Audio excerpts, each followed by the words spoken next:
ভারতের ছত্তিশগড় রাজ্যে একটি তাপবিদ্যুৎ কেন্দ্রে ভয়াবহ বয়লার বিস্ফোরণে অন্তত ১১ জন শ্রমিক নিহত হয়েছেন।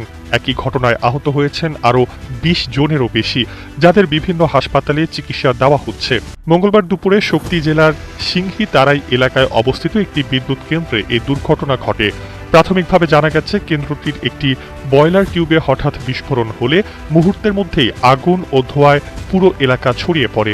দুর্ঘটনার পরপরই উদ্ধার অভিযান শুরু করে ফায়ার সার্ভিস ও স্থানীয় প্রশাসন।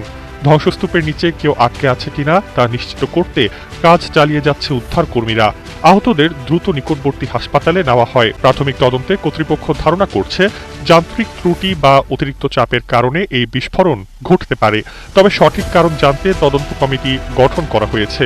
ঘটনার পর পুরো এলাকায় আতঙ্ক ছড়িয়ে পড়ে এবং বিদ্যুৎ কেন্দ্রটির কার্যক্রম সাময়িকভাবে বন্ধ রাখা হয়েছে। এদিকে নিহতদের পরিবারের শোকের ছায়া নেমে এসেছে। স্থানীয় প্রশাসন বলছে, ক্ষতিগ্রস্ত পরিবারগুলোকে সহায়তা দেওয়ার উদ্যোগ নেওয়া হচ্ছে। সব মিলিয়ে এই দুর্ঘটনা ভারতের শিল্প নিরাপত্তা ব্যবস্থার ওপর নতুন করে প্রশ্ন তুলেছে এবং বড় ধরনের উদ্বেগ তৈরি করেছে।